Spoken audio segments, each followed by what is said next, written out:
राजर्षी शाहू नागरी पतसंस्थेची वार्षिक सभा खेळीमेळीत। राजर्षी शाहू नागरी सहकारी पतसंस्थेने स्थापनेच्या 34 वर्षाच्या वाटचालीत यशाची नवी शिखरे गाठत 105 कोटी रुपयांच्या ठेवीचं उद्दिष्ट पूर्ण केलं असून सन 2024-25 आर्थिक वर्षात संस्थेचा एकूण व्यवसाय 166 कोटी रुपयांवर पोहोचला असून 1,25,19,393 रुपयांचा निव्वळ नफा झाल्याची माहिती संस्थेचे माजी चेअरमन ज्येष्ठ संचालक दादासाहेब पाटील, चेअरमन रावसाहेब उगारे यांनी वार्षिक सभेत दिली।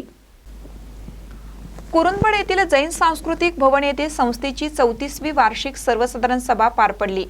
ज्येष्ठ संचालक दादासाहेब पाटील यांनी सांगितलं की सन 2023-24 मध्ये संस्थेला अविज पब्लिकेशन कोल्हापूर व गॅलेक्सी इन्मा पुणे यांच्या संयुक्त विद्यमाने प्रतिष्ठेचा बँको पुरस्कार प्राप्त झाला।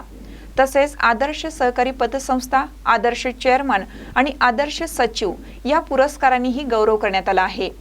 चेअरमन रावसाहेब उगारे यांनी अहवाल वाचनात सभासद संख्या यावर्षी 4088 वर पोहोचली असून 4.60% वाढ झाली आहे।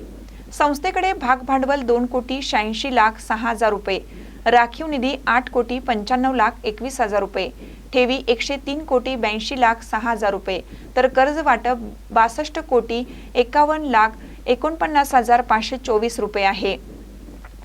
संस्थेचा NPA 0% असून ही परंपरा कायम राखण्यात आली आहे। सचिव संजय गजन्नावर यांनी सांगितलं की संस्थेला ऑडिट अ वर्ग मिळाला असून सभासदांना 12% लाभांश देण्यात आला आहे।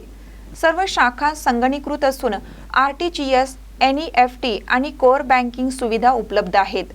यावेळी विद्यासागर जुगळे, जिनगोंडा पाटील, किरण आलासे, अण्णासाहेब गुजले, महावीर पोभाजे, विजयकुमार जोंग, धोंडीराम चौगले यांनी विषय पत्रिकेचं वाचन केलं। यावेळी दौलत कांबळे, सुषमा उपाध्ये, आयेशा बागवान, धोंडीराम चौगले आदी मान्यवर उपस्थित होते। आभार पद्मराणी पाटील यांनी केलं।